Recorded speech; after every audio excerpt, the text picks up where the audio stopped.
হঠাৎ করে আমার ঘুম ভেঙে যায়। আমি ঘুম থেকে উঠে দেখি কাকিমা আমার সাথে কেমন যেন আচরণ করছেন। আমি বললাম, কাকিমা, আপনি আমার সাথে কি করছেন? কাকিমা আমাকে বলল, আমি তোমার সাথে কি করছি তুমি দেখছো না? তুমি এত কথা বলতেছ কেন? আমি যা করছি তুমি আমাকে তা করতে দাও। কাকিমার ধমকে আমি খুব ভয় পেয়ে গেলাম। আমি বললাম, আচ্ছা ঠিক আছে কাকিমা, তোমার যা মন চায় তা কর। তারপর হঠাৎ করে কাকিমা যেন একটু উন্মাদ হয়ে গেল। উন্মাদ হয়ে কাকিমা এই ঝড় বৃষ্টির রাতে আমার সাথে যা করল তা শুনলে বন্ধুরা, তোমাদের মাথা গরম হয়ে যাবে। বন্ধুরা, গল্পটি অনেক অনেক ইন্টারেস্টিং।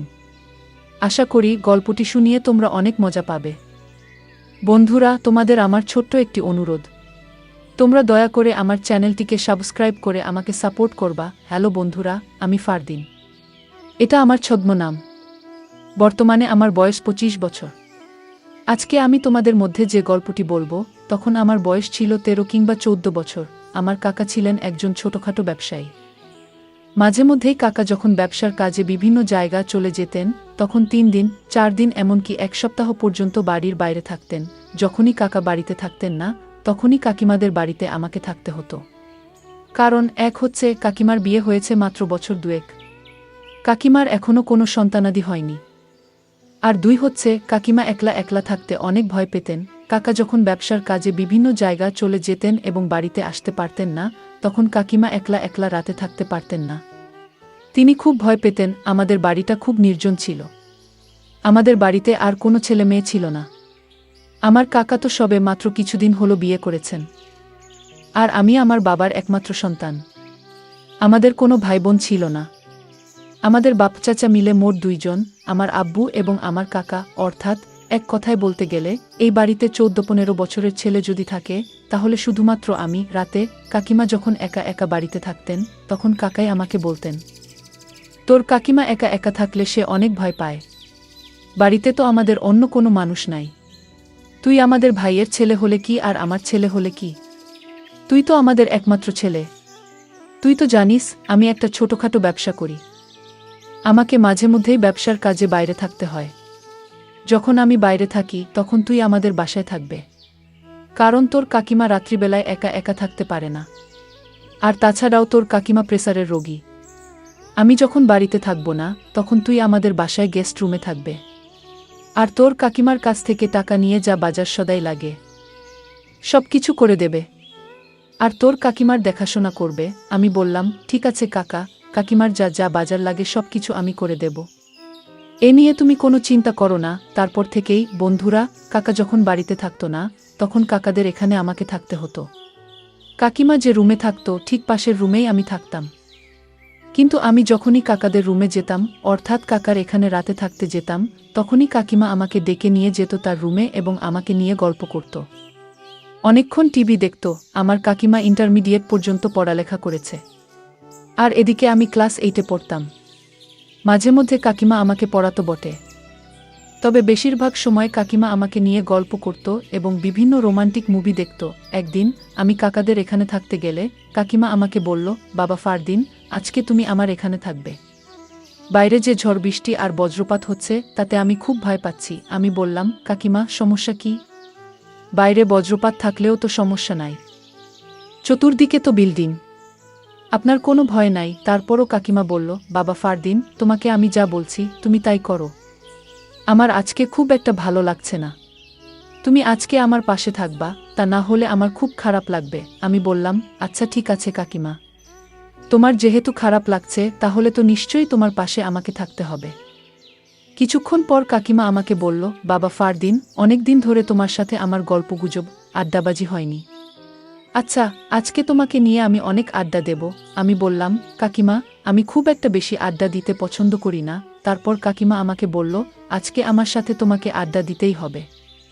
কাকিমার অনেক জোড়াজুড়িতে আমি আড্ডা দিতে রাজি হয়ে গেলাম। তারপর আমি বললাম, কাকিমা, আমি তোমার সাথে আড্ডা দিতে রাজি আছি, কিন্তু আমার একটা শর্ত আছে। কাকিমা আমাকে বলছে, বাবা ফারদিন, কি শর্ত তোমার? আমি বললাম, কাকিমা, আমার আব্বুকে আমি অনেক দিন ধরে বলছি আমাকে একটা মোবাইল কিনে দিতে, কিন্তু আমার আব্বু আমাকে কোনো মোবাইল কিনে দেয় না। কাকিমা, তোমার সাথে আমি সারা রাত ধরে আড্ডা দেব, তুমি যতক্ষণ মন চায় ততক্ষণ আড্ডা দেব, কিন্তু তোমাকে আমাকে একটি মোবাইল কিনে দিতে হবে। আমার কথা শুনে কাকিমা হাহা করে একটা হাসি দিল। আমি বললাম, কাকিমা তুমি হাসলে কেন? তারপর কাকিমা আমাকে বলছে, আরে ফারদিন, এটা কোনো ব্যাপার হলো? তোকে আমি কালকে একটা মোবাইল কিনে দেব, কিন্তু আমারও একটা শর্ত আছে। যদি আমার শর্তটা তুই মানতে পারিস, আমি তোকে মোবাইল কিনে দেব। আমি বললাম, কাকিমা তোমার আবার কিসের শর্ত? ঠিক আছে, যদি তুমি আমাকে মোবাইল কিনে দাও, তাহলে তুমি যে কোনো শর্ত দাও, আমি মেনে নেব। তারপর কাকিমা বলছে, আচ্ছা ঠিক আছে, তাহলে আজকে রাত্রে আমি যা বলি তুই সেটা করবি। আমি বললাম, আচ্ছা ঠিক আছে, যদি তুমি আমাকে মোবাইল কিনে দাও, তাহলে তুমি যা বলবে আমি তাই করব। এভাবে কাকিমার সাথে কথা বলতে বলতে গল্প করতে করতে সময় কেটে যাচ্ছে, কখন তা বুঝতেই পারিনি। গল্প করতে করতেই আমি লক্ষ্য করলাম কাকিমা আমার দিকে কেমনভাবে যেন তাকিয়ে রয়েছেন। কাকিমার তাকানোর মধ্যে যেন একটা রহস্য লুকিয়ে আছে। আমি বললাম, কাকিমা যা মন চায় তা করুক, কাকিমা যা বলে আমি তাই করব, এর বিনিময়ে তো আমি একটা মোবাইল পাব। এই ভেবে কাকিমার শর্তে রাজি হয়ে গেলাম। তারপর আমি কাকিমাকে বললাম, কাকিমা এবার বলো তোমার শর্তটা কি? কাকিমা বলল, আরে ফারদিন, এত তাড়াহুড়ো করছিস কেন? আস্তে আস্তে তোকে আমি সব বলছি। আমার যে কি শর্ত তা তুই রাত হলেই বুঝবি। এবার চলো আমরা শুয়ে পড়ি। আর এদিকে বাইরে প্রচুর ঝড় বৃষ্টি হচ্ছে। কিছুক্ষণ পর কাকিমা আমাকে বলল, বাবা ফারদিন, আজকে আমার খুব খারাপ লাগছে। এই যে এই মলমটা নাও, এই মলমটা নিয়ে আমাকে একটু মাথায় মালিশ করে দে, তাহলে মনে হয় একটু ভালো লাগবে। তারপর আমি আর কি করব, বাধ্য ছেলের মতো হয়ে কাকিমার মাথায় মালিশ করতে শুরু করলাম। একদিকে আমি মালিশ করতেছি, আরেকদিকে কাকিমা কেমন যেন অদ্ভুত অদ্ভুত আওয়াজ করতেছেন। আমি বললাম, কাকিমা তুমি এরকম অদ্ভুত আওয়াজ করতেছ কেন? কাকিমা বলছে, আরে বাবা তুই এটা বুঝবি না, তোকে যা বলছি তাই কর। আমি বললাম, ঠিক আছে কাকিমা। এই বলে বাধ্য ছেলের মতো কাকিমার শিখানো অনুযায়ী আমি তাকে মালিশ করতে শুরু করলাম। এভাবে মালিশ করতে করতে কাকিমা হঠাৎ করে ঘুমিয়ে পড়লেন। আমিও ঘুমিয়ে পড়লাম। গভীর রাতে ঘুমের মধ্যে আমি অনুভব করলাম কেউ আমার সাথে যেন ভিন্নরকম কিছু করার চেষ্টা করছে। এরকম পরিস্থিতিতে হঠাৎ করে আমার ঘুম ভেঙে যায়। আমি ঘুম থেকে উঠে দেখি কাকিমা আমার সাথে কেমন জানি করছে। আমি বললাম, কাকিমা আপনি আমার সাথে কি করছেন? কাকিমা আমাকে বললেন, আমি তোমার সাথে কি করছি তুমি দেখছো না? তুমি এত কথা বলতেছ কেন? আমি যা করছি তুমি আমাকে তা করতে দাও। কাকিমার ধমকে আমি খুব ভয় পেয়ে গেলাম। আমি বললাম, আচ্ছা ঠিক আছে কাকিমা, তোমার যা মন চায় তা কর। তারপর হঠাৎ করে কাকিমা যেন একটু উন্মাদ হয়ে গেলেন। উন্মাদ হয়ে কাকিমা এই ঝড় বৃষ্টির রাতে আমাকে তার সাথে মিলাতে বললেন। অর্থাৎ সে যা যা আমাকে বললেন আমি তাই যেন করতে লাগলাম। কারণ আমি যদি কাকিমার কথা না শুনি, তাহলে তো কালকে কাকিমা আমাকে মোবাইল কিনে দেবেন না। একটা মোবাইলের আশায় কাকিমা যা বলছেন আমাকে তাই করতে হলো। তারপর কাকিমা আমার সাথে এমন কিছু করতে লাগলেন যার ফলে আমার অবস্থা খুব খারাপ হয়ে যেতে লাগলো। তখন আমি কাকিমাকে বললাম, কাকিমা তুমি আমাকে যে কাজ করার ইঙ্গিত দিচ্ছ সেটা করা কি ঠিক হবে? কাকা জানতে পারলে মনে কষ্ট পাবেন। তখন কাকিমা আমাকে বললেন, ফারদিন তোমার কি মোবাইল লাগবে না? আমি বললাম, হ্যাঁ কাকিমা লাগবে। তোমার যদি মোবাইল লাগে তাহলে তোমাকে আমার সাথে আজকে একটা কিছু করতে হবে, তাহলেই কেবল তুমি মোবাইল পাবে। তারপর কাকিমা আমার সাথে এমন কিছু করলেন যা আমার মুখে ভাষায় প্রকাশ করা অসম্ভব। আমিও তখন নিয়ন্ত্রণ হারিয়ে যা করার তাই করলাম।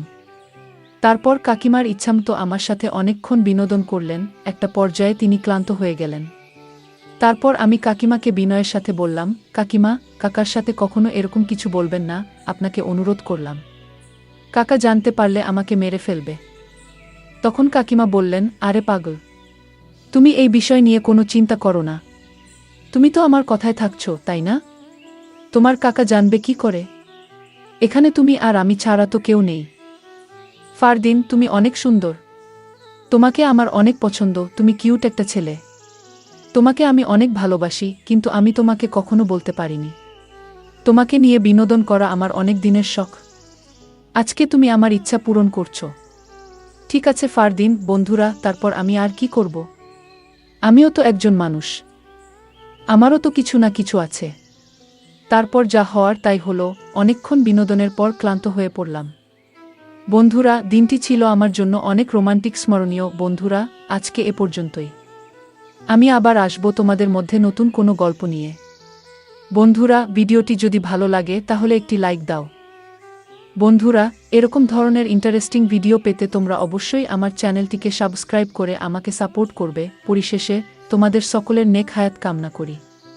ভিডিওটি দেখার জন্য তোমাদের সকলকে অসংখ্য ধন্যবাদ।